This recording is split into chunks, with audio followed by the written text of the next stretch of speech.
दोस्तों, भारतीय जनता पार्टी के नेता सत्ता के नशे में इस कदर चूर हैं कि उन्हें दूसरों की तकलीफें दिखाई तक नहीं देती और अगर सामने पड़ भी जाती हैं तकलीफें तो उसे धक्का मार देते हैं। इतने बेशर्म हो चुके हैं ये भारतीय जनता पार्टी के नेता।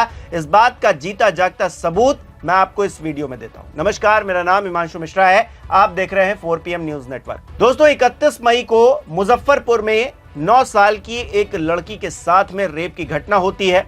उसके बाद उसको इलाज के लिए अस्पताल में भर्ती किया जाता है, लेकिन सही ढंग से इलाज न मिल पाने की वजह से उसकी मौत हो जाती है। और मौत होने के बाद में भारतीय जनता पार्टी के मंत्री देखने के लिए पहुंचते हैं और जब पीड़ित परिजन अपनी व्यथा बताता है तो उससे क्या कहते हैं, जरा आप खुद देखिए।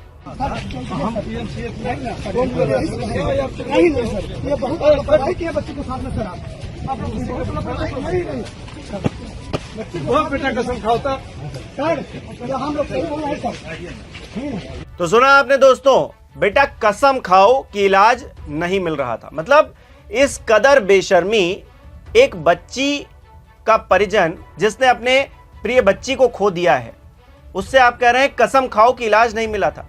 एक तो घटना हुई, इतनी घटिया हरकत उस बच्ची के साथ में हुई, इलाज सही ढंग से नहीं मिल पाया, उसकी मौत हो गई और उस पर कह रहे हैं कसम खाओ। अब इस पर राजनीति गर्म होगी तो फिर कहेंगे विपक्ष यूं ही सवाल खड़े करता है। अब देखिए तेजस्वी यादव क्या कह रहे हैं इस वीडियो पर। तेजस्वी का कहना है कि बलात्कार पीड़िता के परिजनों को बीजेपी मंत्री ने धक्का मारा। पीएमसीएच बलात्कार पीड़िता के घर पहुंचे उप मुख्यमंत्री श्री विजय सिन्हा के साथ स्थानीय विधायक सह मंत्री श्री केदार गुप्ता से जब पीड़ित परिजनों ने प्रशासन की लापरवाही और संस्थागत हत्या के बारे में सवाल पूछना शुरू किया तो मंत्री केदार गुप्ता उन्हें धक्का मारने लगे और बेटा की कसम खिलाने लगे। ये कुकृत्य नीतीश कुमार और उनके भाजपाई मंत्रियों की संवेदनहीनता की पराकाष्ठा है। बिहार में अराजक स्थिति है, मंत्री से लेकर अधिकारी संवेदनहीन हो चुके हैं। इसके अलावा कांग्रेस पार्टी की तरफ से भी ट्वीट किया गया है। लिखा गया है कि बिहार का ये वीडियो देखिए, बलात्कार पीड़ित एक बच्ची को अस्पताल में बेड नहीं मिला और उसकी मौत हो गई। आज उस बच्ची के परिजन न्याय की उम्मीद के लिए बिहार के उप मुख्यमंत्री विजय सिन्हा के पास पहुंचे। सत्ता के नशे में चूर उप मुख्यमंत्री साहब ये देख भड़क गए और अपने लोगों से बलात्कार पीड़ित बच्ची के परिजन को धक्के दिलवाकर भगा दिया। एक रेप पीड़िता के परिजन के प्रति बिहार की जेडीयू बीजेपी सरकार का ये रवैया बेहद शर्मनाक है। ये जेडीयू बीजेपी की डबल इंजन सरकार के घमंड की कहानी बयां कर रहा है। पहले सरकार बलात्कार पीड़ित बच्ची को अस्पताल में एक बेड नहीं दिलवा पाई और अब न्याय मांग रहे परिजनों को धक्के देकर भगाया जा रहा है। जनता सब देख रही है, इन्हें करारा जवाब दिया जाएगा। तो देखा आपने किस तरह से सियासी माहौल इस पूरी घटना को लेकर गर्म हो गया और होना भी चाहिए दोस्तों, क्योंकि मामला ही कुछ ऐसा है। एक बच्ची जिसका रेप हुआ, पहले वो दर्द परिजनों ने झेला, उस बच्ची ने झेला, सही ढंग से इलाज नहीं मिल पाया, बेड नहीं मिल पाया, दूसरी मार ये झेली और तीसरा जो कि मानसिक रूप से एक तरह से प्रताड़ना देना है। एक मंत्री, डिप्टी सीएम भी वहां पर मौजूद थे और जो विधायक हैं जो ये कह रहे हैं कसम खाओ, वो पंचायती राज मंत्री हैं और इस तरह की बातें कर रहे हैं कि कसम खाओ बेटे की, कि इलाज मिला कि नहीं मिला। शर्म आनी चाहिए ऐसे नेताओं को और अपने पद से खुद ही इस्तीफा दे देना चाहिए। और अगर ये इस्तीफा नहीं दे रहे हैं तो भारतीय जनता पार्टी के शीर्ष नेतृत्व को इनसे इस्तीफा ले लेना चाहिए। लेकिन भारतीय जनता पार्टी का ये चरित्र ही नहीं है कि इस्तीफा ले लें, किसी की जिम्मेदारी तय ही नहीं कर पाते। जब प्रधानमंत्री अपनी जिम्मेदारी नहीं तय कर पा रहे हैं, गृह मंत्री अपनी जिम्मेदारी तय नहीं कर पा रहे हैं, तो फिर बाकियों की तो छोड़ ही दीजिए।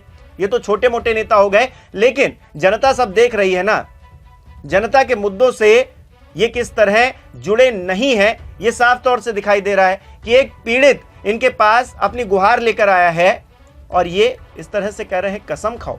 दरअसल दोस्तों मामला क्या है अब ये भी जान लीजिए। दरअसल मुजफ्फरनगर में 9 साल की दलित बच्ची के साथ रेप और बाद में उसकी मौत की घटना ने पूरा तंत्र हिलाकर रख दिया है। तुर्की थाना क्षेत्र में यह घटना 31 मई को हुई थी। दलित बच्ची को मछली बेचने वाला 26 मई को बहला फुसला कर ले गया था। सुनसान जगह पर उसके साथ दुष्कर्म किया। विरोध करने पर चाकू से गला और पेट चीर दिया। पीड़िता 6 दिन जिंदगी और मौत के बीच जूझती रही। 1 जून को पीएमसीएच पटना में इलाज के दौरान उसकी मौत हो जाती है। अब पहले तो इस मासूम बच्ची को पीएमसीएच में समय पर इलाज नहीं मिला, जिससे उस बच्ची की मौत हो गई। इससे पहले दुष्कर्म जैसी घटना के बाद भी तुर्की थाने की जो पुलिस थी उसने एफआईआर दर्ज नहीं की। अब गुरुवार को पीड़ित परिजन से मिलने पहुंचे उप मुख्यमंत्री विजय सिन्हा के साथ मौजूद स्थानीय विधायक और मंत्री केदार गुप्ता ने कुछ इस तरह की बात की जिससे उनकी आलोचना हो रही है। और उन्होंने क्या कहा मैंने आपको सुनाया, एक बार फिर से सुन लीजिए।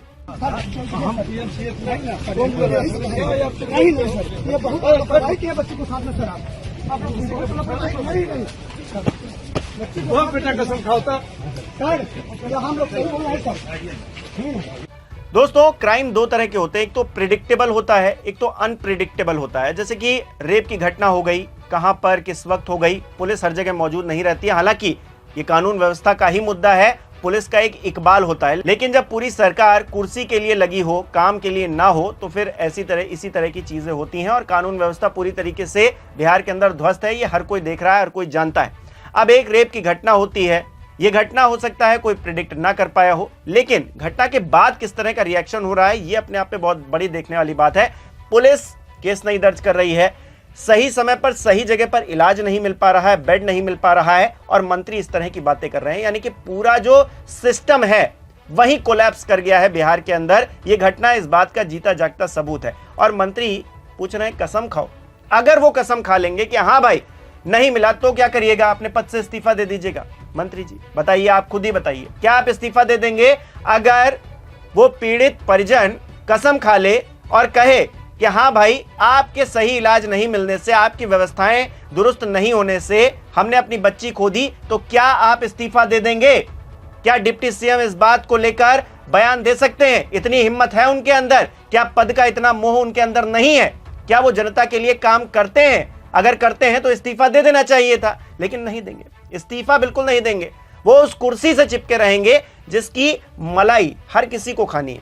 जो भी नेता है वो सिर्फ सत्ता की मलाई खाने के लिए है और इस तरह के भद्दे बेहुदे बयान देने के लिए। मतलब शर्म आनी चाहिए, लीचड़ बयान है ये, गिरे हुए बयान है। एक परिजन जिसने अपनी बच्ची को खो दिया है उसके लिए इस तरह के शब्दों का इस्तेमाल, शर्म आनी चाहिए इन लोगों को। और जितनी भी भत्सना की जाए उतना कम है।